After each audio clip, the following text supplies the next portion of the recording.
ಅದು ಹೇಗೆ ಅಂತಂದ್ರೆ, ಗೀತಾ ವ್ಯಾಖ್ಯಾನದಲ್ಲಿ ಆಚಾರ್ಯರು ಜಲ ಅನ್ನೋ ಶಬ್ದಕ್ಕೆ ಅರ್ಥ ಹೇಳ್ತಾರೆ. ಜಲ ಜಲ ಅಂದ್ರೆ ವರುಣ, ಜಲಕ್ಕೆ ಅಭಿಮಾನಿ ವರುಣ. ಪರಮಾತ್ಮನ ಜಲ ಅನ್ನೋ ಶಬ್ದ ಹೇಗೆ ಹೇಳ್ತದೆ ಅಂತಂದ್ರೆ, ಜನ್ಮ ಲಯ ಹೇತೋಹೋ ತಥಾ ತಥಾವಿಧ. ಜ ಅಂದ್ರೆ ಜನ್ಮ ಅಂತ ಅರ್ಥ, ಲ ಅಂದ್ರೆ ಲಯ ಅಂತ ಅರ್ಥ. ನಮ್ಮನ್ನು ಹುಟ್ಟಿಸುವುದ್ರ ಮೂಲಕ ಮತ್ತು ನಮ್ಮನ್ನು ನಾಶ ಮಾಡುವುದರ ಮೂಲಕ ಆ ಪರಮಾತ್ಮನೇ ಜಲ, ವರುಣನೊಳಗಿದ್ದು ಎಲ್ಲಾ ಕಾರ್ಯಗಳನ್ನು ಮಾಡುವ, ನಮ್ಮನ್ನು ಹುಟ್ಟಿಸ್ತಾನೆ, ನಮ್ಮನ್ನು ನಾಶಪಡಿಸ್ತಾನೆ ಕೂಡ. ಆಚಾರ್ಯರು ಅಲ್ಲಿ ಆ ಜಲ ಅನ್ನೋದಕ್ಕೆ ಅರ್ಥ ಹೇಗೆ ಮಾಡಬೇಕು ಅಂತ ಕೊಟ್ಟ ಒಂದು ಮಾರ್ಗದರ್ಶನ ಇದೆಯಲ್ಲ, ಅದನ್ನ ಜನ ಅನ್ನೋದಕ್ಕೂ ಮಾಡೋಣ, ಮಹಾಜನ ಅನ್ನೋದಕ್ಕೂ ಮಾಡೋಣ.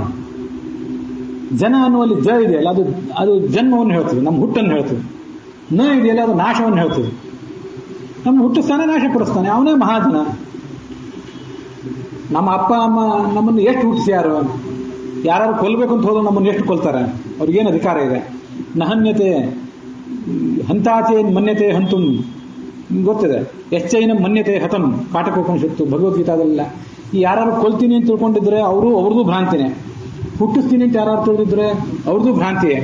ಹುಟ್ಟಿಸ್ಲಿಕ್ಕೂ ಕೊಲ್ಲಿಕ್ಕೂ ಎರಡಕ್ಕೂ ಪರಮಾತ್ಮನೇ ಆಧಾರ, ಅವನು ಬಿಟ್ಟು ಬೇರೆ ಯಾರೂ ಇಲ್ಲೇ ಇಲ್ಲ. ಅವನೇ ಮಹಾಜನ. ಅಷ್ಟು ದೊಡ್ಡ ಶಕ್ತಿಯ ಪರಮಾತ್ಮಂದು.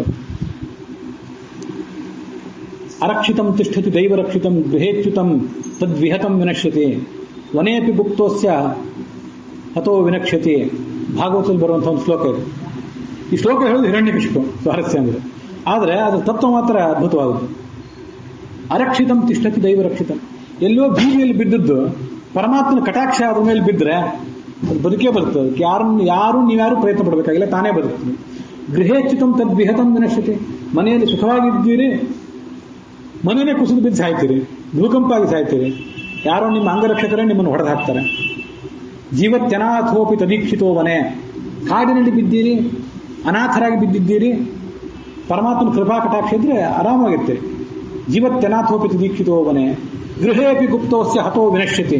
ಪರಮಾತ್ಮ ಸಾಯಿಸಬೇಕು ಅಂತ ಪ್ರಯತ್ನಪಟ್ಟು ಸತ್ತೇ ಹೋಗ್ತೀವಿ. ಒಂದು ಕಥೆ ನಾವು ಹಿರಿಯರಿಂದ ಪ್ರಾಜ್ಯರಿಂದ ಕೇಳಿರ್ತೇವೆ. ಅದೆಲ್ಲೋ ಒಂದು ಕಡೆ ಒಂದು ವಿಮಾನದ ಅಪಘಾತ ಆಯ್ತಂತೆ. ಈ ಸ್ವಾತಂತ್ರ್ಯಕ್ಕಿಂತ ಮುಂಚೆ, ಸ್ವಲ್ಪ ಮುಂಚೆ ಕೆಲವು ಸೈನಿಕರಲ್ಲಿ ಹೋದರು. ಕೆಲವರು ಭಾರತೀಯ ಸೈನಿಕರು ಇತ್ಯಾದಿ, ಕೆಲವರು ಅಲ್ಲಿ ಹೋದರು. ಹೆಚ್ಚು ವಿವರಗಳನ್ನು ಹೇಳಲಿಕ್ಕೆ ಹೋಗೋದಿಲ್ಲ, ಅದರಲ್ಲಿ ಈಗ ಅನವಶ್ಯಕ ನಮಗೆ. ವಿಮಾನ ಅಪಘಾತಕ್ಕೊಳಗಾಗಿದೆ, ಎಲ್ಲ ಜನ ಎಲ್ಲ ಸತ್ತು ಬಿದ್ದಿದ್ದಾರೆ. ಸಣ್ಣ ವಿಮಾನ, 40-50 ಜನ ಇರುವಂಥ ಸಣ್ಣ ವಿಮಾನ, ಸುಟ್ಟು ಕರಕಲಾದ ಶರೀರಗಳು ಅಲ್ಲಲ್ಲಿ. ಒಂದು ಕಡೆ ಒಂದು ಮಗು ಅಳುವ ಶಬ್ದ ಕೇಳಿತು. ಎಲ್ಲಿ ಅಂತ ನೋಡಿದ್ರೆ ಒಂದು ಮಗು ಕೆಳಗೆ ಬಿದ್ದಿದೆ, ಹುಲ್ಲು ಮತ್ತೆ ಕರಗೆಲೆಗಳ ಮೇಲೆ. ಮಗು ಅಳ್ತಾ ಇದ್ದಕ್ಕೆ ಏನೂ ಆಗಿಲ್ಲ. ಸ್ವಾರಸ್ಯ, ಮಗುವಿನ ಪಕ್ಕದಲ್ಲಿ ಒಂದು ಸೂಟ್ಕೇಸ್, ಆ ಸೂಟ್ಕೇಸು ಓಪನ್ ಆಗಿ ಬಿದ್ದಿದೆ. ಮಗುವಿನ ಎದೆಯ ಮೇಲೆ ಅದರ ಪಕ್ಕದಲ್ಲಿ ಒಂದು ಪುಸ್ತಕ ತೆರೆದು ಬಿದ್ದಿದೆ. ಇವನು ಯಾವನೋ ಒಬ್ಬ ಭಾರತೀಯ ಸೈನಿಕ, ಅದು Indian national army, Subhash Chandra ಬೋಸ್ರ ಸೈನ್ಯ. ಅದು ನೋಡಿ ಅಲ್ಲಿ ಶ್ಲೋಕ ನೋಡಿದ್ರೆ ಅದು ಭಗವದ್ಗೀತೆ ಪುಸ್ತಕ. ಶ್ಲೋಕ ಯಾವುದು ನೋಡಿದ್ರೆ, ಅನನ್ಯಾಶ್ಚಿಂತಯಂತೋ ಮಾಂ ಯೋಜನಾ ಪರ್ಯುಪಾಸತೆ ತೇಷಾಂ ನಿತ್ಯಾಭಿಯುಕ್ತಾನಾಂ ಯೋಗಕ್ಷೇಮಂ ವಹಾಮ್ಯಹಂ. ಯಾರು ನಾನು ನಿನ್ನವನು ನನ್ನ ಕಾಪಾಡು ಅಂತ ಕೇಳ್ಕೊಂಡಿರ್ತಾರೆ, ಅವ್ರನ್ನ ನಾನು ಕಾಪಾಡ್ತೀನಿ, ಅವ್ರ ಯೋಗಕ್ಷೇಮ ನೋಡು ಹೊಣೆ ನನ್ನದು ಅಂತ ಪರಮಾತ್ಮನ ಶ್ಲೋಕ, ಪರಮಾತ್ಮನ ಭರವಸೆಯ ವಾಣಿ. ಆ ಶ್ಲೋಕ ಅಲ್ಲಿ ತೆರೆದು ಬಿದ್ದಿದೆ. ನಾವು ದೊಡ್ಡವರೇ ಭಗವದ್ಗೀತೆ ಓದೋದು ಕಷ್ಟ. ಆ ಮಗು ಏನು ಭಗವದ್ಗೀತೆ ಓದಿರ್ಲಿಕ್ಕಿಲ್ಲ, ಯಾವುದೋ ಜನ್ಮದಲ್ಲಿ ಪರಮಾತ್ಮನ ಬೇಡ್ಕೊಂಡಿರ್ಬೇಕು. ಪರಮಾತ್ಮ ಉಳಿದವ್ರನ್ನೆಲ್ಲ ಕೊಂದು ಹಾಕಿದೆ, ಆ ಮಗು ಬದುಕಿತ್ತು. ಇವತ್ತು ನೀವು ಬದುಕಿದ್ದೀವಲ್ಲ, ಬದುಕಿರೋದೇ ಒಂದು ಪವಾಡಲ್ಲೇನು? ಹೋಗ್ಲಿ, ಈ ಒಂದು 50-60 ವರ್ಷದ ಹಿಂದೆ ಏನು ಆರಾಮಿತ್ತು, ಅದು ಇವತ್ತು ಆರಾಮಿಲ್ಲ. ಇವತ್ತು ನಮ್ಮ ಮಕ್ಕಳು ಮೊಮ್ಮಕ್ಕಳು ಹೊರಗೆ ಹೋದವರು ಬರ್ತಾರೆ ಅಂತ ಖಾತ್ರಿ ಇಲ್ಲ, ಅಷ್ಟು ಅಭದ್ರ ಸ್ಥಿತಿ ಆಗಿದೆ. ಇಂಥವ್ರ ನಡುವೆ ನಾವು ಬದುಕಿದ್ದೇವೆ, ಇದು ಪರಮಾತ್ಮನ ಪವಾಡ ಅಲ್ಲೇನು? ಇನ್ನು ನಮ್ಗೆ ಏನು ಬೇಕು? ಇನ್ನು ನಮ್ಮೆಲ್ಲರನ್ನೂ ಒಂದು ಮುಖ್ಯಮಂತ್ರಿಯನ್ನಾಗಿ ಮಾಡ್ಬೇಕಾ? ನಮ್ಮೆಲ್ಲರನ್ನೂ ಪ್ರಧಾನಮಂತ್ರಿಯನ್ನಾಗಿ ಮಾಡ್ಬೇಕಾ? ನಾವು ಬದುಕಿದ್ದೇವೆ, ಒಂದೆರಡು ಹೊತ್ತು ಊಟ ಮಾಡ್ಕೊಂಡಿದ್ದೇವೆ ಅಂತ ಅದೇ ಒಂದು ಪವಾಡ ಅಲ್ಲೇನು? ಅದಕ್ಕಿಂತ ಹೆಚ್ಚಿಂದ ಏನು ಬೇಕಾಗಿದೆ? ಅವನು ಬದುಕಿಸ್ಬೇಕು ಅಂತ ಅಪೇಕ್ಷೆ ಪಟ್ಟಿದ್ರೆ ಯಾರನ್ನೂ ಬದುಕಿಸ್ತಾನೆ. ಅದಕ್ಕಾಗಿ ಅವನು ಕೊಲ್ಲಬೇಕು ಅಂತ ಅಪೇಕ್ಷೆ ಪಟ್ಟರೆ, ನೀವೆಲ್ಲರೂ ಬದುಕಿಸ್ಬೇಕು ಅಂತ ಅಪೇಕ್ಷೆ ಪಟ್ಟರು ಅವನು ಕೊಂದೇ ಕೊಲ್ತಾನೆ. ಅಂಥದಕ್ಕೂ ಉದಾಹರಣೆಗಳು ನೋಡ್ತೇವೆ. ಒಂದು ಬೇಸಿಗೆ ಮಾರ್ಚ್ ತಿಂಗಳು, ಶಾಲೆ ಅವತ್ತು ಮುಕ್ತಾಯ ಆಗಬೇಕಾದ ದಿವಸ, ಎಲ್ಲ ಮಕ್ಕಳು ಹೊರಗೆ ಬಂದರು. ಜವಾನ ಕೀಲಿ ಹಾಕಿದೆ ಅದಕ್ಕೆ, ಮನೆಗೆ ಹೋದ. ಒಂದು ಮನೆಯಲ್ಲಿ ಮಾತ್ರ ತಾಯಿ ತಂದೆ ಯಾಕೆ ಇನ್ನೂ ಮಗು ಬರಲಿಲ್ಲ ಅಂತ ಕಾಯ್ತಾನೆ ಇದ್ದಾರೆ. ಇನ್ನೂ ಮಗು ಮನೆಗೆ ಬರಲಿಲ್ಲ. ಗೆಳೆಯರನ್ನೆಲ್ಲ ಕೇಳಿದ್ವಿ, ಎಲ್ಲಿ ಇಲ್ಲ. ಮತ್ತೆಲ್ಲೋ ಹೋಯ್ತೇನೋ ಅಂತ ಅಂಗಡಿ ಮುಗ್ಗಟ್ಟು ಎಲ್ಲ ಕಡೆ ಅಡ್ಡಾಡಿದ್ವಿ, ಎಲ್ಲೂ ಮಗು ಕಾಣಲಿಲ್ಲ. 1 ತಿಂಗಳಾಯ್ತು, 2 ತಿಂಗಳಾಯ್ತು, ಮಗುವೇ ಕಾಣಲಿಲ್ಲ. ಜೂನ್ ತಿಂಗಳು ಬಂತು, ಶಾಲೆ ಪ್ರಾರಂಭ ಆಗೋ ದಿವಸ ಜವಾನ ಕೀಲಿ ತೆಗೆದ, ಒಳಗೆ ನೋಡಿದ್ರೆ ಆ ಮಗುವಿನ ಅಸ್ಥಿಪಂಜರ. ಏನು ವಿಷಯ ಅಂತಂದ್ರೆ ಮಗು ಮಲ್ಕೊಂಡ್ಬಿಟ್ಟಿದೆ ಹಿಂದಿನ ಬೆಂಚಿನ ಮೇಲೆ. ಉಳಿದ ಮಕ್ಕಳು ಸ್ವಭಾವ ಅವರೆಲ್ಲ ಹೊರಗೆ ಹೋಗಿದ್ದಾರೆ. ಅವ್ರ ಮಗು ಹಿಂಗೆ ಮಲಗಿದ್ದು ಹೊರಗಿನ ಜವಾನಿಗೆ ಕಾಣಿಸಿಲ್ಲ, ತಲೆ ಕಾಣಲಿಲ್ಲ, ಕೀಲಿ ಹಾಕೊಂಡು ಹೋಗಿಬಿಟ್ಟಿದ್ದಾನೆ. ಮಗು, ನೀವು ವಿಚಾರ ಮಾಡ್ರಿ, ಇಲ್ಲಿ ನಾವೆಲ್ಲರೂ 1 ಅಲ್ಲ 2 ಮಕ್ಕಳನ್ನು ಪಡೆದವರಿದ್ದೇವೆ. ಅದು ಅಮ್ಮ ಅಪ್ಪ ಅಂತ ಎಷ್ಟು ಸಂಕಟದಿಂದ ಚೀರಾಡಿರ್ಬೇಕು, ಯಾರೂ ಕೇಳೋರಿಲ್ಲ. ಕೀಲಿ ಹಾಕೊಂಡು ಹೋಗಿಬಿಟ್ಟಿದ್ದಾನೆ. ಹಸಿವು, ಸಂಕಟ, ಭಯ, ಎಷ್ಟೆಷ್ಟು ಸಮಸ್ಯೆ ಅದಕ್ಕೆ. 2 ತಿಂಗಳಾದ್ರೂ ಅಸ್ಥಿ ಪಂಜರ ಏನೂ ಇಲ್ಲ ಅಲ್ಲಿ. ಆ ಮಗುವನ್ನು ಯಾವ ಗೂಂಡಾದರೂ ಗೂಂಡಾಗಿರಿ ಮಾಡುವವರು ಯಾರು, ಯಾವ ದುಷ್ಟರು ಹಣಕ್ಕಾಗಿ ಅಪಹಾರ ಮಾಡಿದವರು ಯಾರೂ ಅದನ್ನು ಕೊಲ್ಲಬೇಕು ಅಂತ ಅಪೇಕ್ಷೆ ಪಟ್ಟಿದ್ದಿಲ್ಲ. ತಂದೆ ತಾಯಿ, ಜವಾನ, ಪ್ರಿನ್ಸಿಪಾಲ್ರು, ಟೀಚರ್ಗಳು, ಸುತ್ತಮುತ್ತಲವರು ಯಾರೂ ಅದನ್ನು ಕೊಲ್ಲಬೇಕು ಅಂತ ಅಪೇಕ್ಷೆ ಪಟ್ಟಿಲ್ಲ. ಪರಮಾತ್ಮ ಅದನ್ನು ಕೊಲ್ಲಬೇಕು ಅಂತ ಅಪೇಕ್ಷೆ ಪಟ್ಟಿದ್ದ, ಕೊಂದುಬಿಟ್ಟ. ಯಾಕೆ ಕೊಲ್ಲಬೇಕು ಅಂತ ಅಪೇಕ್ಷೆ ಪಟ್ಟಿದ್ದ? ಅಭಿಮನ್ಯುವನ್ನು ಯಾಕೆ ಕೊಲ್ಲಬೇಕು ಅಂತ ಅಪೇಕ್ಷೆ ಪಟ್ಟಿದ್ದ? ಪರೀಕ್ಷಿತನನ್ನು ಯಾಕೆ ಬದುಕಿಸಬೇಕು ಅಂತ ಅಪೇಕ್ಷೆ ಪಟ್ಟಿದ್ದ? ಯಾರು ಕೇಳೋರು? ಮುನಿಗೆ ಮಾಡುವುದೇನು? ಹರಿಕಥಾಮೃತ ಸಾರ ಹೇಳ್ತದೆ, ಏನ್ ಇಡೀ 3 ಜಗತ್ತಾದ್ರೂ ನೋಡ್ಕೊಂಡ್ಬಿಡ್ತೀನಿ ಪರಮಾತ್ಮನ, ಅವನೇನು ಹಿಂಗೆ ಮಾಡೋದ ಅಂತ ಕೇಳಿ ಏನ್ ಮಾಡೋರಿದ್ದೀರಿ? ಏನೂ ಇಲ್ಲ. ಅಭೀದ ಮೇಕೋಸ್ಮಿ ನಿಷ್ಫಾಳ ವಿದ್ವಾ ಕಿಮು ತ್ರಯಕ್ಕರಂತೆ ಖಲೇನ ಪರಶಾನ್ ಪ್ರತಿಹನ್ಮಿ ಭೂಯ ಕಿಮ್ಮಾಂ ನಿಂದಂತೆ ಶತ್ರವೋ ನಿಂದ್ರಾಹ ಅಂತ ಋಗ್ವೇದ. ಅದರದೇ ದಾಸರು ತಗೊಂಡಿದ್ದು ಹರಿಕಥಾಮೃತಸಾರದಲ್ಲಿ. 1 ಜಗತ್ತಲ್ಲ, 3 ಜಗತ್ತಲ್ಲ, 16 ಜಗತ್ತು ಬರಲಿ, ಏನ್ ಮಾಡೋರಿದ್ದೀರಿ ನೀವು ನಮಗೆ?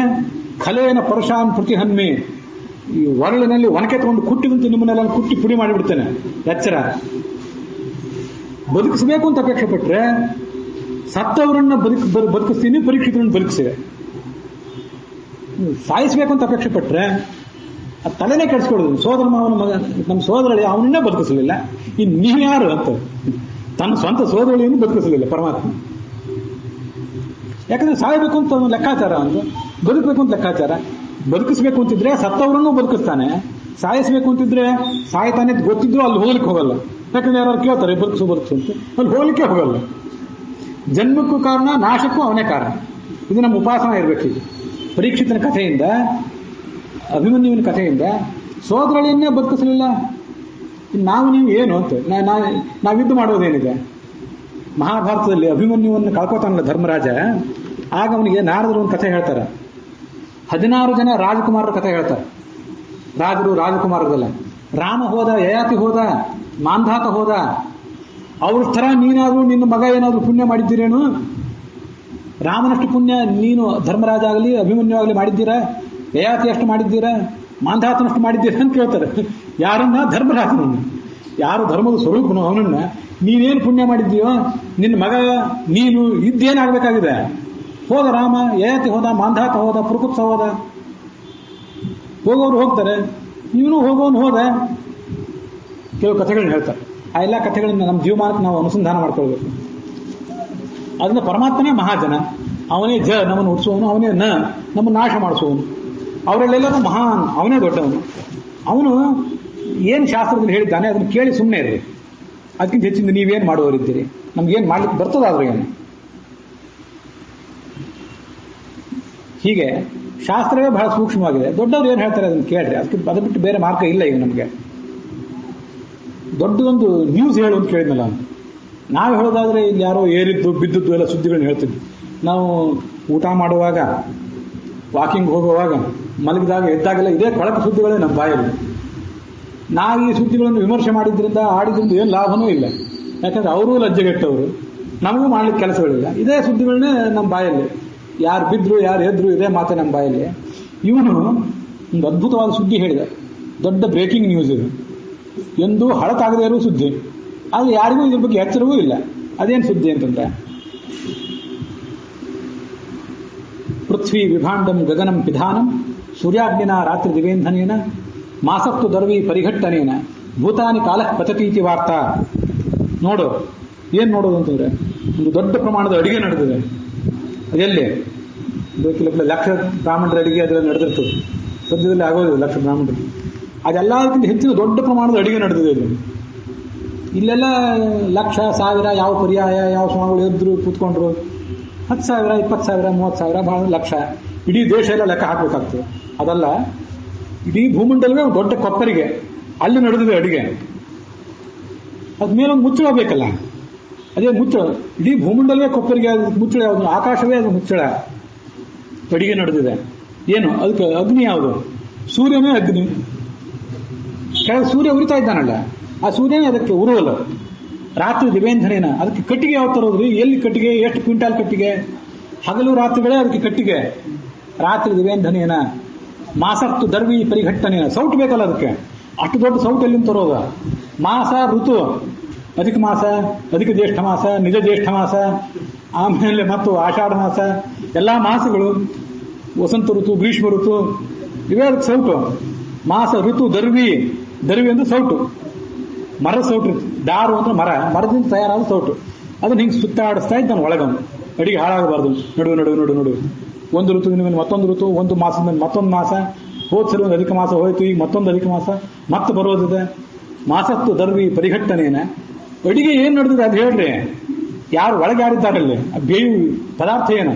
ಅದೇನು ಪಾಯಸವೋ, ಅನ್ನನೋ, ಯಾವ ಭಾತೋ, ಅದೇನು ಅಂತಂದ್ರೆ ಭೂತಾನಿ ಕಾಲ ಪಚತೀತಿ ವಾರ್ತ. ಒಳಗಿರೋರು ನಾವು ನೀವು ಆ ಕೊಪ್ಪರಿಗೆ ಒಳಗೆ ನಮ್ಮನ್ನೇ ಬೇಯಿಸ್ತಾ ಇದ್ದಾನೆ ಪರಮಾತ್ಮ. ಅವನಿಗೆ ಹೆಸರೇನಂದ್ರೆ ಕಾಲಹ. ಆ ಪರಮಾತ್ಮನ ಹೆಸರೇನಂದ್ರೆ ಕಾಲ ನಿಯಾಮಕನಾದ ಪರಮಾತ್ಮ. ದೊಡ್ಡ ಅಡಿಗೆ ಮಾಡ್ತಾ ಇದ್ದಾನೆ, ಬನ್ರಿ ಎಲ್ಲರೂ ಹೋಗೋಣ ಊಟಕ್ಕೆ. ಎಷ್ಟು ಅದ್ಭುತವಾದ ಮಾತು ಅಂತಂದ್ರೆ, ಈ ನಮ್ಮನ್ನು ಅವನು ಬೇಯಿಸ್ತಾ ಇದ್ದಾನಲ್ಲ, ಇದ್ರಲ್ಲಿ ನಾವು ಹುಟ್ಟಿದ್ದು ಸೇರಿತು, ನಾವು ಉಪನಯನ ಮಾಡ್ಕೊಂಡಿದ್ದು ಸೇರಿತು, ನಮ್ಮ ಮದುವೆ, ನಮ್ಮ ಮಕ್ಕಳು ಹುಟ್ಟಿದ್ದು, ಮೊಮ್ಮಕ್ಕಳು ಹುಟ್ಟಿದ್ದೆಲ್ಲ ಇದೊಂದು ಸೇರಿತು, ನಾವು ಸತ್ತಿದ್ದು, ನಮ್ಮ ಮೊಮ್ಮಕ್ಕಳು ಸತ್ತಿದ್ದು, ಹಿಂದಿನವರೆಲ್ಲ ತಲೆಮಾರುಗಳ ಗಟ್ಟಲೆ ಸತ್ತಿದ್ದು, ಹುಟ್ಟಿದ್ದೆಲ್ಲ ಇದ್ರಲ್ಲಿ ಬಂದು ಹೋಯ್ತು. ಎಲ್ಲಾ ಬ್ರೇಕಿಂಗ್ ನ್ಯೂಸ್ಗಳು ಇದ್ರಲ್ಲಿ ಬಂದು ಹೋದವು. ಇದಕ್ಕಿಂತ ದೊಡ್ಡ ಬ್ರೇಕಿಂಗ್ ನ್ಯೂಸ್ ಏನಿದೆ? ಕಾಲನಾಮಕನಾದ ಪರಮಾತ್ಮನ ಲೀಲೆಯನ್ನ ಅನುಸಂಧಾನ ಮಾಡ್ಕೊಳ್ಳುವಂತಹ ಒಂದು ಶ್ಲೋಕ ಇದೆ. ಅವನೇ ಸಂಹಾರ ಮಾಡ್ತಿದ್ದಾನೆ. ಯಾಕಂದ್ರೆ ಇದರಲ್ಲಿ ಜನ್ಮಾದ್ಯಷ್ಟ ಕರ್ತೃತ್ವ ಎಲ್ಲ ಇದರಲ್ಲೇ ಬಂತು. ಜನ್ಮಾದ್ಯಸೇತಃ ಓಂ ಉತ್ಪತ್ತಿ ಸ್ಥಿತಿ ಸಂಹಾರ ನೀತಿರ್ ಜ್ಞಾನ ಆವೃತ್ತಿ ಬಂಧ ಮೋಕ್ಷೌಚ ಪುರುಷಾತ್ ಯಸ್ಮಾತ್ ಸ ಹರಿರೇಕರಾಟ್. ಏಕರಾಟ್, ಒಬ್ಬನೇ ದೊಡ್ಡ ಅಡಿಗೆ. ಅವನು ಯಾವ ಅಸಿಸ್ಟೆಂಟೇ ಬೇಕಾಗಿಲ್ಲ, ಎಲ್ಲನೂ ಅವನೇ ಮಾಡ್ತಾನೆ. ಸೌಟು ಅವನೇ ಆಡಿಸ್ತಾನೆ, ಒಳಗೆ ಉರುವಲು ಹಾಕೋದು ಅವನೇ ಹಾಕ್ತಾನೆ. ಈಗ ಅಡಿಗೆ ನಡೆದಿದೆ, ಒಳಗೆ ನಾವಿದ್ದೇವೆ ಭೂತಗಳು. ಈಗ ತಿಳ್ಕೊಳ್ಳೋಣ ಇದನ್ನ. ಏನು ಅಂದ್ರೆ, ಕೊಪ್ಪರಿಗೆ ಒಳಗೆ ನಾವು ಬೇಯ್ತಾ ಇದ್ದೀವಲ್ಲ, ಯಾವುದೇ ಒಂದು ಭಕ್ಷ್ಯವನ್ನ, ಭೋಜ್ಯವನ್ನು ನಾವು ತಯಾರು ಮಾಡುವಾಗ ನಾವಿದನ್ನು ಗಮನಿಸೋಣ. ಎಷ್ಟು ಬೇಯ್ತದೋ ಅಷ್ಟು ರುಚಿ ಬರ್ತದೆ. ಅಂದ್ರೆ ಅದಕ್ಕೊಂದು ಹದ ಇದೆ. ಅದು ಹದ ಬರೋ ತನಕ ಬೇಯಿಸಲೇಬೇಕು. ನಡುವೆ ಹೊರಗೆ ತೆಗೆದ್ರೆ ತಿನ್ಲಿಕ್ಕಾಗೋದಿಲ್ಲ, ರುಚಿನೇ ಬಂದಿರೋದಿಲ್ಲ. ಪರಮಾತ್ಮ ನಮ್ಮನ್ನೆಲ್ಲ ಕೊಪ್ಪರಿಯಲ್ಲಿ ಬೇಯಿಸ್ತಾ ಇದ್ದಾನೆ. ಒಂದು ಹದ ಬರೋ ತನಕ ಈ ಸುಖ ದುಃಖಗಳನ್ನೆಲ್ಲ ಸಹಿಸ್ಕೊಳ್ರಿ. ಅಲ್ಲಿ ತನಕ ಸಹಿಸ್ಕೊಳ್ಳೋದು. ಈಗಲೇ ನಮ್ಗಿದೆಲ್ಲ ಬ್ಯಾಡ್ರಿ ಈ ಕಿರಿಕಿರಿ ಅಂತಂದ್ರೆ ನೀವು ಅಪಕ್ವರಾಗಿ ಹೊರಗೆ ಬರ್ತೀವಿ. ಅಪಕ್ವರಾಗಿ ಹೊರಗೆ ಬರೋದು ಬೇಡ, ನಾವು ಪಕ್ವರಾಗಿ ಹೊರಗೆ ಬರೋಣ. ಆ ಕೊನೆಗಾಲ ತನಕ ಬಂಧ ಮೋಕ್ಷವುಚ, ಮೋಕ್ಷದ ತನಕ ಅವನೇನು ಕೊಪ್ಪರಿಗೆ ನಮ್ಮನ್ನು ಬೇಯಿಸ್ತಾ ಇದ್ದಾನೆ. ನೀವು ಬೇಯಿಸಪ್ಪ, ನಿನ್ನ ಕೈಯಲ್ಲಿ ಬಿಟ್ಬಿಟ್ಟಿದ್ದೀವಿ, ಇಟ್ಟಂಗೆ ಇರುವೇನೋ ಹರಿಯೇ. ಕೊಪ್ಪರಿಗೆಯಲ್ಲಿ ಹಾಕಿದ್ದೆ, ಅದು ಏನು ಮಾಡ್ತೀವಿ ಮಾಡು, ಹೇಗೆ ಬೇಯಿಸು. ನಾವು ನಮ್ಮವರು ಬಂಧು ಮಿತ್ರರ ಸಮೇತ, ಮಕ್ಕಳ ಸಮೇತ ಅಲ್ಲಿ ಬಿದ್ದು ಬಿಟ್ಟಿದ್ವಿ ಕೊಪ್ಪರಿಗೆ ಒಳಗೆ. ಅದೇನೇನು ಮಾಡ್ತೀವಿ ಮಾಡು ಅಂತ ಅವನಿಗೆ ಒಪ್ಪಿಸ್ಕೊಟ್ಟು ಬಿಟ್ಟಿದ್ದೇವೆಲ್ಲ. ಅವನು ಮಾಡಿದ್ದನ್ನ ಮಾಡಿಸ್ಕೊಂಡಿದ್ದೇವೆ. ಇದೇ ದೊಡ್ಡ ನ್ಯೂಸ್. ಇದಕ್ಕಿಂತ ದೊಡ್ಡ ನ್ಯೂಸ್ ಜಗತ್ತಿನಲ್ಲಿ ಏನಿದೆ? ಇತಿ ವಾರ್ತಾ. ಇದು ಹೀಗೊಂದು ಶ್ಲೋಕ ಇದೆ. ಉತ್ತರಾರ್ಧ ಎರಡಕ್ಕೂ ಸಮಾನ ಆಗಿದೆ. ಪೂರ್ವಾರ್ಧದಲ್ಲಿ ಮಾತ್ರ ಅಸ್ಮಿನ್ ಮಹಾಮೋಹಮಯೇ ಕಟಾಹೇ ಸೂರ್ಯಾಗ್ನಿನ ರಾತ್ರಿ ದಿವೇಂದ್ರನೇನ. ಶ್ಲೋಕದ ಮೊದಲನೇ ಪಾದ ಮಾತ್ರ ಸ್ವಲ್ಪ ವ್ಯತ್ಯಾಸ ಇದೆ.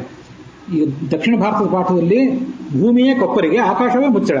ಉತ್ತರ ಭಾರತದ ಪಾಠದಲ್ಲಿ ಅಸ್ಮಿನ್ ಮಹಾಮೋಹಮಯೇ ಕಟಾಹೇ, ದೊಡ್ಡ ಕಡಾಯಿ.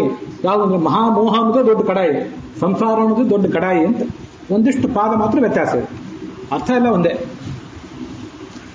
ಇದೇ ದೊಡ್ಡ ಸುದ್ದಿ. ಇದಕ್ಕಿಂತ ದೊಡ್ಡ ಸುದ್ದಿ ಇನ್ನೇನು ಬೇಕು? ಜಗತ್ತಿನ ಇಡೀ ತತ್ವಜ್ಞಾನ ಎಲ್ಲ ಅಡಗಿದೆ. ಏನ್ ಬೇಕಾಗುತ್ತೆ ಮತ್ತೀಗ? ಎಲ್ಲಾ ಪ್ರಶ್ನೆ ಉತ್ತರ ಕೊಟ್ಬಿಟ್ಟು ಭಾರಿ ಸಂತೋಷ ಆಯ್ತು ನನಗೆ. ಒಬ್ಬ ಧನಿಕನಾದ ವ್ಯಕ್ತಿಯ ಬಗ್ಗೆ ನನಗೆ ಹೇಳು. ಅವನು ಹೇಳಿದ, ಇವನು ಪುಣ್ಯಕರ್ಮ ಮಾಡಿದ್ದಾನೆ.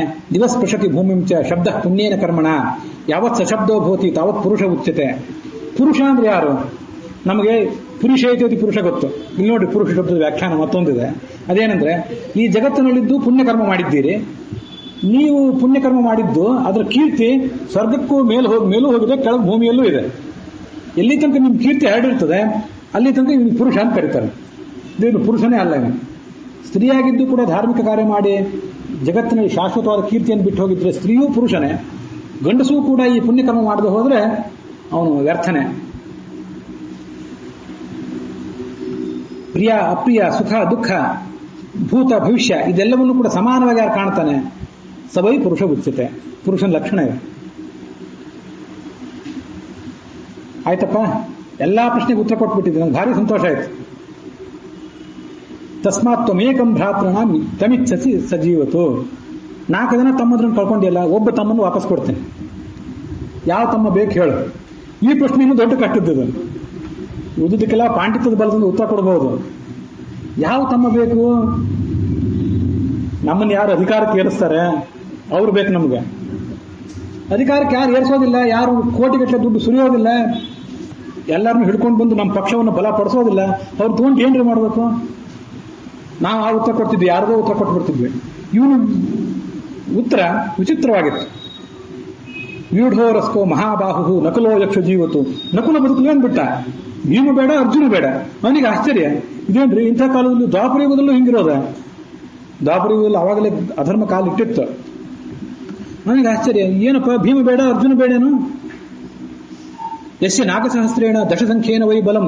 10,000 ಆನೆಗಳ ಬಲ ಭೀಮ ಬೇಡೇನು? ತಥೈನ ಮನುಜಾಹ ಪ್ರಾಹು ಭೀಮಸೇನಂ ಪ್ರಿಯಂ ತವ. ಯಸ್ಯ ಬಾಹುಬಲಂ ಸರ್ವೇ ಪಾಂಡವಾ ಸಮಪಾಸತೆ. ಅರ್ಜುನಂ ಸಮುಪಾಹಾಯ ನಕುಲಂ ತೋ ಜೀವಮಿಚ್ಛಸಿ. ಅರ್ಜುನ ಭೀಮ ಬೇಕು ಅಂತ ಏನಾದ್ರು ಕೇಳ್ಬಿಟ್ಟಿದ್ರೆ, ನೀವು ರಾಜ್ಯ ಕೊಡ್ತಾನೆ, ನಾಳೆ ರಾಜ ಆಗ್ತೀವೋ, ಅಧಿಕಾರಕ್ಕೆ ಇರ್ತೀಯ. ನಕುಲಂ ತಗೊಂಡು ಏನ್ ಮಾಡ್ತಾನೆ? ಎಲ್ಲಾದ್ರೂ ತಮ್ಗೆ ನೀರು ತಂದು ಕೊಟ್ಟಾನಷ್ಟೆ.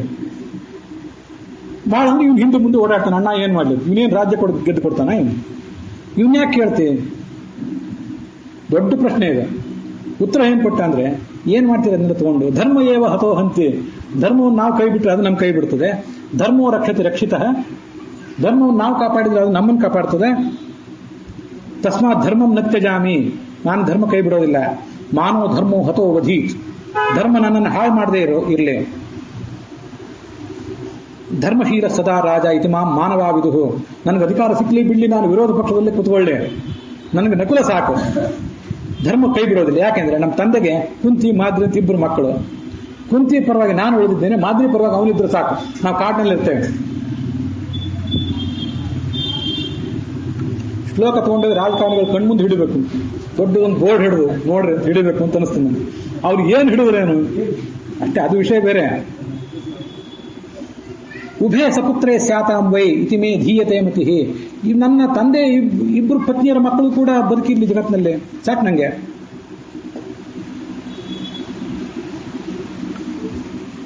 ಏನು ಆ ಪ್ರಶ್ನೆ ಕೇಳಿದವನಲ್ಲ ಫ್ಲಾಟ್ ಆಗಿಬಿಟ್ಟ. ಏನ್ ಹೇಳಿದ? ಯಸ್ಯ ತೀರ್ಥಾಚ್ಚ ಕಾಮಶ್ಚ ಆನುಶಂಸಂ ಪರಂನತಂ.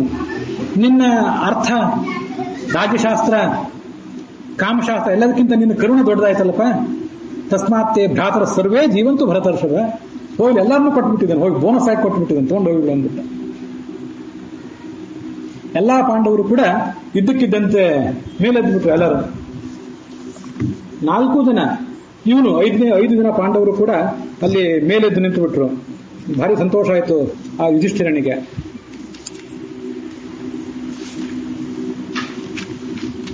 ಯಾರಿಗೂ ಮೈ ಮೇಲೊಂದು ಗಾಯ ಇಲ್ಲ, ಹಸಿವು ಬಾಯಾರಿಕೆ ಇಲ್ಲ, ಇನ್ಯಾಕೆ ನೀರು ತರಬೇಕು? ಹಸಿವೇ ಇಲ್ಲ. ಯಕ್ಷನನ್ನು ಕೇಳಿದ, ನೀನ್ ಯಾರು ಅದನ್ನ ಹೇಳು. ಅಷ್ಟ ವಸುಗಳಲ್ಲಿ ಒಬ್ಬನ? ಅದಕ್ಕೆ ಮಾಸ ಬಂತು. ನೀ ಯಕ್ಷ ಅಂತೂ ಅಲ್ಲ, ಸಪ್ತ ಮರುತ್ತುಗಳಲ್ಲಿ ಒಬ್ಬನ, ಏಕಾದಶಿ ರುದ್ರಲ್ಲಿ ಒಬ್ಬನ? ಏನು, ಯಾರು ಹೇಳಿ ನೀನು? ಅಥವಾ ನೀನು ನನ್ನ ಸುಹೃತ್ತಾಗಿದ್ದೆ, ನನ್ನ ಬಂಧುವಾಗಿದ್ದೆ ನೀನು? ಭವಾನ್ ಸಭವಾನ್ ಸುಹೃದೋಸ್ಮಾಕಂ ಅಥವಾ ನಃ ಪಿತಾಮಹಾನ್. ನಿನಗೆ ವಾಸನೆ ಬಡಿತು, ನಮ್ಮ ತಂದೆನೇ ಆಗಿರ್ಬೇಕು ನೀನು, ಯಮಧರ್ಮನೇ ಆಗಿರ್ಬೇಕು ನೀನು. ಹೌದು, ನಿನ್ನ ಊಹೆ ಸರಿ ಇದೆ, ನಾನು ಯಮಧರ್ಮ. ನಿನ್ನ ನೋಡ್ಲಿಕ್ಕೆ ಇಲ್ಲಿಗೆ ಬಂದೆ. ನನಗೆ ಅನೇಕ ಸ್ವರೂಪಗಳಿವೆ, ಆ ಸ್ವರೂಪಗಳನ್ನೆಲ್ಲ ನಾನು ಬೇಕಾದಾಗ ತಾಳ್ತಾ ಇರ್ತೇನೆ. ನಿನ್ನ ಬಳಿಗೆ ನಾನು ಬಂದಿದ್ದೇನೆ. ನೀನು ಕಾಮ, ಕ್ರೋಧ, ಲೋಭ, ಮೋಹ, ಮದ, ಮಾತ್ಸರ್ಯ ಎಲ್ಲಾನು ಗೆದ್ದು ಬಿಟ್ಟಿದ್ದೆ. ನಿನಗೆ ಮಂಗಳ ಆಗಲಿ.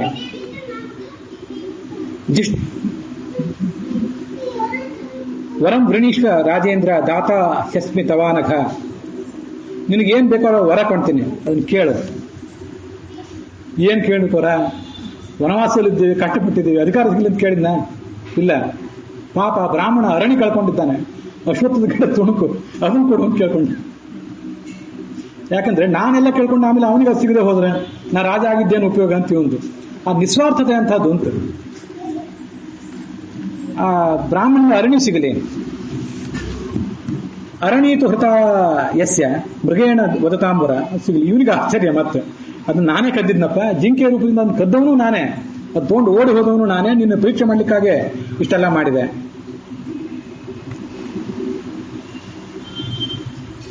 ಇಷ್ಟು ಈ ವರದಲ್ಲಿ ಪಾಸ್ ಆದ್ಮೇಲೆ ಇನ್ನೊಂದು ವರ ಕೊಟ್ಟ ಅವನು. ಈ ಮೊದಲನೇ ವರಕ್ಕೆ ಅವನೇನೋ ರಾಜ್ಯ ಕೇಳಿಬಿಟ್ಟಿದ್ರೆ ಮುಂದಿನ ವರ ಕೊಡ್ತಿರ್ಲಿಲ್ಲ. ಇನ್ನೊಂದು ವರ ಕೊಡ್ತೇನೆ ಕೇಳು.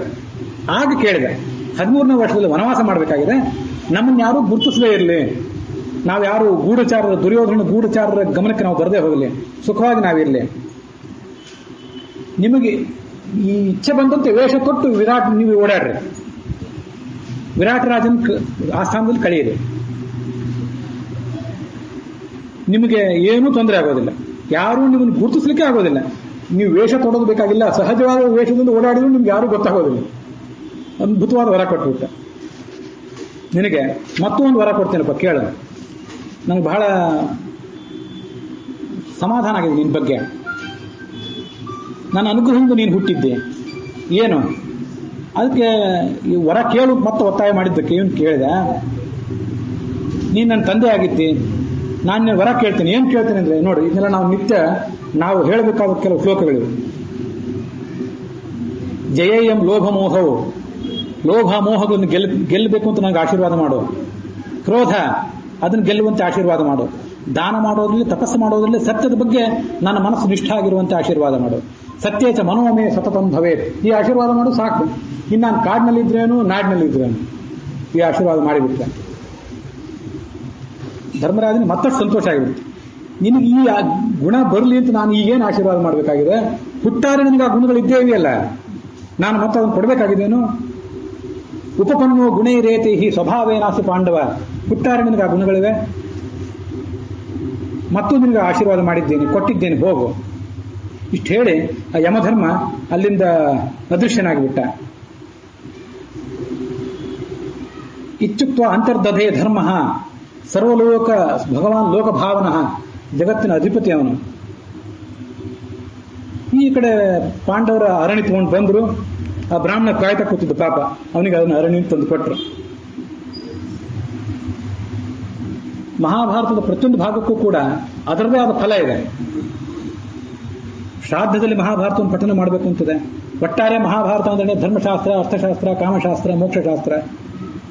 ಯಕ್ಷ ಪ್ರಶ್ನವನ್ನೇ ಈ ಪ್ರಸಂಗದಲ್ಲಿ ನಾನು ಯಾಕೆ ಪ್ರವಚನ ಮಾಡಬೇಕು, ಅದನ್ನು ನಿಮ್ಮ ಜೊತೆ ನಾನು ಕೂಡ ಅನುಸಂಧಾನ ಮಾಡ್ಕೋಬೇಕು ಅಂತ ತಗೊಂಡೆ ಅಂತಂದ್ರೆ, ಇದರಲ್ಲಿ ಧರ್ಮ, ಅರ್ಥ, ಕಾಮ, ಮೋಕ್ಷಗಳ ಅನನ್ಯವಾದ ವರ್ಣನೆ ಇದೆ. ಅದಕ್ಕೊಂದು ಅದ್ಭುತವಾದ ಫಲ ಇದೆ. ಏನದು? ಇದಂ ಸಮುತ್ಥಾನ ಸಮಾಗತಂ ಪಿತುಶ್ಚ ಪುತ್ರಶ್ಚ ಚ ಕೀರ್ತಿವರ್ಧನಂ. ತಂದೆ ಮಕ್ಕಳ ಮಿಲನ ಇದೆ. ಧರ್ಮರಾಜ ಎಲ್ಲಿಂದಲೂ ಬಂದು ಇವನಿಗೆ ದರ್ಶನ ಕೊಟ್ಟ. ಇದನ್ನು ಕೇಳಿದರೆ ನಮ್ಮ ಕೀರ್ತಿಯು ಹೆಚ್ಚಾಗ್ತದೆ. ಪಠನ್ ನರಹ ಸ್ಯಾದ್ ಜಿತೇಂದ್ರಿಯ, ನಾವು ಜಿತೇಂದ್ರಿಯರಾಗ್ತೇವೆ. ಸಪುತ್ರ ಪೌತ್ರ ಶತವರ್ಷ ಭಾಗ್ಭವೇ, ಮಕ್ಕಳು ಮೊಮ್ಮಕ್ಕಳನ್ನು ಪಡ್ಕೋತಾನೆ ಮನುಷ್ಯ. 100 ವರ್ಷ ಬದುಕ್ತಾನೆ. ಬದುಕಿನ ಬಗ್ಗೆ ಹಪಹಪಿ ಇರೋದಿಲ್ಲ, ಬದುಕ್ತಾನೆ. ನಚಾಪ್ಯಧರ್ಮೇ ನ ಸುಹೃದ್ ವಿಭೇದನೆ ಪರಸ್ವಹಾರೆ ಪರದಾರಮರ್ಶನೆ. ಇನ್ನೂ ಫಲಗಳಿವೆ ಕೇಳ್ರಿ. ಏನು ಅಂತಂದ್ರೆ, ಅಧರ್ಮದಲ್ಲಿ ಅವನಿಗೆ ಮನಸ್ಸು ಹೋಗೋದಿಲ್ಲ. ಯಾಕಂತಂದ್ರೆ ಧರ್ಮರಾಜನ ಕಥೆ ಇದು. ಯಾರು ಮಿತ್ರರು, ಸ್ನೇಹಿತರು ಒಳ್ಳೆ ಸ್ವಭಾವದಿಂದ ಇದ್ರೆ ಅವ್ರ ನಡುವೆ ಹೋಗಿ ಕಲ್ಲು ಹಾಕಿ ಅವರನ್ನು ಹಾಳು ಮಾಡೋ ಬುದ್ಧಿ ಬರೋದಿಲ್ಲ. ಈ ಕಾಲಕ್ಕೆ ಬಹಳ ಮಹತ್ವದ ಬುದ್ಧಿ ಇದು. ಪರಸ್ವಹಾರೆ, ಇನ್ನೊಬ್ಬರದೇನಾದ್ರು ಕದ್ದು ಬಿಡಬೇಕು ಅಂತ ಬುದ್ಧಿ ಬರೋದಿಲ್ಲ. ಪರದಾರ ಮರ್ಶನೆ, ಪರಸ್ತ್ರೀ ಬಗ್ಗೆ ಕಣ್ಣು ಹೋಗೋದಿಲ್ಲ ನಮ್ಮದು. ಪರಸ್ತ್ರೀ ಅಂತಂದ್ರೆ ವಿವಾಹಿತರಾದ ಪರಸ್ತ್ರೀಯು ಪರಸ್ತ್ರೀಯೇ. ವಿವಾಹ ಮಾಡ್ಕೊಳ್ಳೋದಕ್ಕಿಂತ ಮುಂಚೆ ಯಾರು ಒಬ್ರು ಸ್ತ್ರೀ ಇರ್ತಾಳಲ್ಲ, ಹೌದು ಇನ್ನೂ ಮದುವೆ ಆಗಿಲ್ಲ, ನಿಮ್ಮದು ಮದುವೆ ಆಗಿಲ್ಲ, ಅವಾಗಲೂ ನಾವು ಪರಸ್ತ್ರೀಯೇ. ನಾವು ವಿವಾಹ ಮಾಡ್ಕೊಂಡ್ಮೇಲೆ ಅವಳು ವಿವಾಹ ಮಾಡ್ಕೊಂಡ್ಮೇಲೆ ಅವಳು ನಾವು ಪರಸ್ತ್ರೀಯೇ. ಯಾವ ಪರಸ್ತ್ರೀ, ನಾವು ಯಾರನ್ನ ಮದುವೆ ಆಗಿಲ್ಲ ಇನ್ನೂ, ಯಾರನ್ನ ಆಗುವ ಸಾಧ್ಯತೆನೂ ಇಲ್ಲ, ಅವರೆಲ್ಲರೂ ಪರಸ್ತ್ರೀಯರೇ. ಅವ್ರ ಬಗ್ಗೆ ನಮ್ಗೆ ಗಮನ ಹೋಗೋದಿಲ್ಲ. ದೊಡ್ಡ ಫಲ, ಇದಕ್ಕಿಂತ ಫಲ ಇನ್ನೇನು ಬೇಕಾಗಿದೆ? ಯಾಕೆ ಫಲ ಇದು ಅಂತಂದ್ರೆ, ಇಲ್ಲಿ ನಮಗೆ ಹೆಂಡತಿಯ ಮಹತ್ವದ ಬಗ್ಗೆ ಕೇಳಿದೆವು. ಹೆಂಡತಿ ಅಂದ್ರೆ ದೇವರು ಕೊಟ್ಟ ಗೆಳತಿ, ಮನೆಯೊಳಗಿನ ಗೆಳತಿ. ಯಥಾ ಧರ್ಮಶ್ಚ ಭಾರ್ಯಾಚ ಪರಸ್ಪರ ವಶಾನುಭವ. ಧರ್ಮ ಅರ್ಥ ಕಾಮ ಇವು ಪರಸ್ಪರ ವಿರುದ್ಧ, ಈ ಎರಡನ್ನೂ ಒಟ್ಟಿಗೆ ಸಾಧಿಸೋದು ಹೇಗಪ್ಪ ಅಂತ ಅವನು ಕೇಳಿದ್ನಲ್ಲ. ಅದಕ್ಕೊಂದು ಸರಳವಾದ ಉಪಾಯ ಇದೆ. ಹೆಂಡತಿ ನಿನ್ನ ಹೆಂಡತಿ ನಿನಗೆ ಅನುಕೂಲಕರಳಾಗಿದ್ದು ಬಿಟ್ರೆ, ಗಂಡ ಹೆಂಡತಿಗೆ ಅನುಕೂಲಕರನಾಗಿದ್ದು ಬಿಟ್ರೆ, ಧರ್ಮ ಅರ್ಥ ಕಾಮ ಮೂರನ್ನು ಸಂಗಮ ಮಾಡಿಕೊಂಡಂತ ಉತ್ತರ ಕೊಟ್ಟಿದ್ದ. ಆದ್ರಿಂದ ಮನುಷ್ಯನಿಗೆ ಹೆಣ್ಣು ಹಾಕಬೇಕು, ಗಂಡಿಗೆ ಹೆಣ್ಣು ಹಾಕಬೇಕು, ಹೆಣ್ಣಿಗೆ ಗಂಡು ಹಾಕಬೇಕು, ಧರ್ಮಕ್ಕಾಗಿ ಬೇಕು. ಎಲ್ಲಿ ಈ ಧರ್ಮ ಇಲ್ಲ ಅಲ್ಲಿ ಗಂಡು ಹೆಣ್ಣಿನ ಸಂಬಂಧಕ್ಕೆ ಅರ್ಥ ಇಲ್ಲ.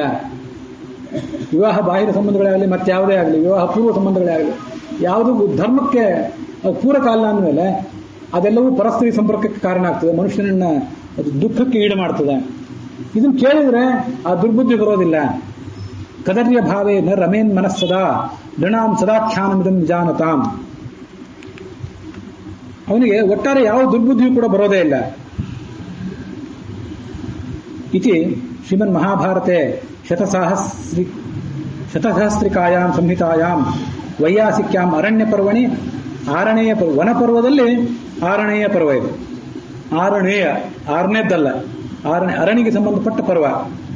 ಪಂಚದಶಾಧಿಕ ಇದು 315, ಪಂಚದಶಾಧಿಕ 300ತಮಃ ಅಧ್ಯಾಯ ಅದರಲ್ಲಿ ಸಮಾಪ್ತ ಆಗಿದೆ. ಯುಧಿಷ್ಠಿರ ಏನು ಪ್ರಶ್ನೆಗಳನ್ನು ಕೇಳಿದ ಅಂತ ಅನ್ನೋದನ್ನ ನಾವೆಲ್ಲ ಇಲ್ಲಿ ತನಕ ಶ್ರವಣ ಮಾಡಿದೆವು.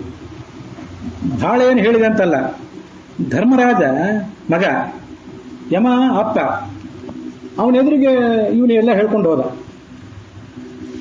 ನನಗೆ ಅದನ್ನ ಇಲ್ಲಿ ನಾವು ಅನ್ವಯಿಸಿ ನೋಡಿದರೆ ನಮ್ಗೇನು ಅನ್ನಿಸ್ತದೆ ಅಂತಂದ್ರೆ, ನೀವೆಲ್ಲ ಪ್ರಾಜ್ಞರಿದ್ದೀರಿ, ಅನುಭವಿಗಳಿದ್ದೀರಿ, ನಿಮ್ಮ ಎದುರಿಗೆ ಹೇಳಬೇಕಾದ ಹೆಚ್ಚಿಂದೇನಿಲ್ಲ. ಧರ್ಮರಾಜ ಯಮನ ಎದುರಿಗೆ ಹೇಳಿ ಏನು ಸಾರ್ಥಕತೆಯನ್ನು ಅನುಭವಿಸಿದ ಅದನ್ನು ನಿಮ್ಮ ಎದುರಿಗೆ ಹೇಳಿ. ವಯಸ್ಸಿನಿಂದ, ಅನುಭವದಿಂದ, ಜ್ಞಾನದಿಂದ ಹಿರಿಯರೆಲ್ಲ ಇದ್ದೀರಿ. ಬೃಂದಾವನದಲ್ಲಿ ಸ್ವಾಮಿಗಳಿದ್ದಾರೆ, ಭಗವಂತ ಇದ್ದಾನೆ. ಧರ್ಮರಾಜ ಯಮನ ಎದುರಿಗೆ ಹೇಳಿ ಏನು ಸಾರ್ಥಕತೆಯನ್ನು ಅನುಭವಿಸಿದ ನಿಮ್ಮ ಎದುರಿಗೆ ಹೇಳಿ ಆ ಸಾರ್ಥಕತೆಯನ್ನು ಅನುಭವಿಸಿದ್ದೇನೆ. ಬಹಳ ಏನು ಹೇಳಿದ್ದೀನಿ ಅಂತಲ್ಲ, ದೊಡ್ಡ ದೊಡ್ಡ ಜ್ಞಾನಿಗಳು ಇನ್ನೂ ಇದ್ದಾರೆ, ಹೇಳೋದಾರು 10 ಹೇಳ್ತಿದ್ರು. ಮಹಾಭಾರತಕ್ಕೆ 10 ಅರ್ಥಗಳಿವೆ, ನಾವು 1-2 ಅರ್ಥಗಳನ್ನು ಅಲ್ಲಲ್ಲೇ ನೋಡ್ಲಿಕ್ಕೆ ಸಾಧ್ಯ ಆಗಿದೆ. ನನಗೇನು ಇಲ್ಲಿ ಸೀಮಿತವಾಗಿ ಸಾಧ್ಯ ಆಗಿತ್ತು, ಸಮಯದ ಶಕ್ತಿಯು, ಸಮಯದ ಅನುಕೂಲನೂ ಕಡಿಮೆ ಇತ್ತು. 6 ದಿವಸ 7 ದಿವಸ ಮಾಡಬೇಕಾಗಿತ್ತು, ಆಗಲಿಲ್ಲ, ಆಚಾರ್ಯ ಹೇಳಿದೆ. ಆದರೆ 6 ದಿವಸದಲ್ಲೇ ಎಷ್ಟನ್ನು ಕವರ್ ಮಾಡಲಿಕ್ಕೆ ಸಾಧ್ಯ ಆಗಿತ್ತೋ ಅಷ್ಟನ್ನೆಲ್ಲವನ್ನು ಕೂಡ ತಮ್ಮೆದುರಿಗೆ ಕವರ್ ಮಾಡಿದ್ದೇನೆ. ಮತ್ತೆ ಈ ಅಧಿಕ ಮಾಸದಲ್ಲಿ ಇಂಥದೊಂದು ವಿಶಿಷ್ಟವಾದ ಕೆಲಸ. ನೀವೇನು ಹೇಳ್ತೀರಿ ಹೇಳ್ರಿ ಅಂತ ಆಚಾರ್ಯ ಹೇಳಿದರು. ನನಗೆ ಭಾಗವತಕ್ಕಿಂತ ವಸ್ತುತಃ ಮಹಾಭಾರತನೇ ಪ್ರಿಯ. ಭಾಗವತನೇ ಹೇಳಬೇಕು ಅಂದ್ರೆ ಯಾವತ್ತಾರು ಭಾಗವತ ಹೇಳ್ತೇನೆ ಅಷ್ಟೇ, ಇಲ್ಲದ ಮಹಾಭಾರತವೇ ನನಗೆ ಪ್ರಿಯ. ಅದಕ್ಕಾಗಿ ಮಹಾಭಾರತದ ಯಕ್ಷ ಪ್ರಶ್ನದ ಈ ಭಾಗವನ್ನು ತಮ್ಮೆಲ್ಲರ ಎದುರಿಗೆ ಪ್ರಸ್ತುತಪಡಿಸಿದ್ದೇನೆ. ಈ ಭಾಗ ಏನಿದೆ, ಯಮಧರ್ಮನ ಅಂತರ್ಯಾಮಿಯಾದಂಥ, ಶ್ಯಾಮಲಾಪತಿಯಾದ ಯಮಧರ್ಮನ ಅಂತರ್ಯಾಮಿಯಾದಂಥ ಭಗವಂತ, ಹಾಗೆ ಸಪ್ತ ಸಂಕಲ್ಪ ತೀರ್ಥರು ಇದ್ದಾರೆ ವೃಂದಾವನಸ್ಥರಾಗಿ, ಅವರ ಅಂತರ್ಯಾಮಿ ಆದಂಥ ಭಾರತೀ ರಮಣ ಮುಖ್ಯ ಪ್ರಾಣಾಂತರ್ಗತನಾದಂಥ ಅವನು, ಆ ಪರಮಾತ್ಮನಿಗೂ ಧರ್ಮ ಅಂತಲೇ ಹೆಸರು. ಯಾಕಂದ್ರೆ ಧಾರಕತ್ವ ಧರ್ಮರೂಪ, ಜಗತ್ತನ್ನು ಧಾರಣೆ ಮಾಡಿದವನು. ಅವನಿಗೆ ಧರ್ಮ ಅಂತ ಹೆಸರು, ಅವನಿಗೆ ಯಮ ಅಂತ ಹೆಸರು. ಅವನಿಗೆ ಯಾವ ಹೆಸರು ಇಲ್ಲ, ಇಲ್ಲಿ ಎಲ್ಲ ಹೆಸರು ಅವನಿಗೆ ಇದ್ದೇ ಇದೆ. ಹೀಗೆ ಆ ಸರ್ವಶಬ್ದ ವಾಚ್ಯನಾದಂಥ ಭಗವಂತ, ಅವನು ನರಸಿಂಹ ರೂಪದ ಭಗವಂತ. ಇವರೆಲ್ಲ ಪುರುಷರು. ಯಾವಾಗ ನಾವು ಪುರುಷರು? ಭಗವಂತನೇ ಗುಣಪೂರ್ಣನಾದಂಥ ಅವನೇ ಪುರುಷ. ಅವನನ್ನು ನಾವು ತಿಳಿದರೆ ಪುರುಷರು ನಾವು. ಗುರು ಬ್ರಹ್ಮ ಗುಣಾಧಿಕ್ಯ ತಜ್ಞಾನಾತ್ ಪುರುಷ ಸ್ಮೃತಃ. ಅವನನ್ನು ತಿಳ್ಕೊಂಡ್ರೆ ನಾವು ಪುರುಷರು. ತಿಳ್ಕೊಂಡ್ರೆ ಸ್ತ್ರೀಯರು ಪುರುಷರೇ, ತಿಳ್ಕೊಳ್ಳದೆ ಹೋದರೆ ಗಂಡಸರು ಪುರುಷರೇ ಅಲ್ಲ. ಗೀತಾಭಾಷ್ಯ ಹೇಳುವಂತೆ ನಾವೆಲ್ಲ ಪುರುಷರು. ಪುರುಷೋತ್ತಮ, ಅಧಿಕ ಮಾಸದ ಅಧಿಪತಿಯಾದಂಥ ಪುರುಷೋತ್ತಮ ಲಕ್ಷ್ಮೀ ನರಸಿಂಹ ರೂಪದ ಆ ಭಗವಂತ, ಆ ಭಗವಂತನ ಪಾದಾರವಿಂದಗಳಿಗೆ ಈ ಒಂದು ಕುಸುಮವನ್ನು ನಾನು ಅರ್ಪಣೆ ಮಾಡಿಲ್ಲ, ನಾವೆಲ್ಲರೂ ಸೇರಿಯೇ ಅರ್ಪಣೆ ಮಾಡಿದ್ದೇವೆ ಅಂತ ಹೇಳ್ತಾ ಈ ಆಖ್ಯಾನವನ್ನು ಇಲ್ಲಿಗೆ ಸಮಾಪ್ತ ಮಾಡ್ತಿದ್ದೇನೆ. ಹುಸಿಯ ನಾಡಿ ಹೊಟ್ಟೆ ಹೊರೆವ ವಿಷಯದಲ್ಲಿ ರಸಿಕನೆಂದು ಹುಸಿಗೆ ಹಾಕಿದಿರೋ ಎನ್ನು ಋಷಿಕೇಶನೇ, ಈಶನಿನ್ನ ಚರಣ ಭಜನೆ ಆಸೆಯಿಂದ ಮಾಡುವೆ, ದೋಷ ರಾಶಿ ನಾಶ ಮಾಡು ಶ್ರೀಶಕೇಶವ. ಶ್ರೀಕೃಷ್ಣಾರ್ಪಣ ಮಸ್ತು.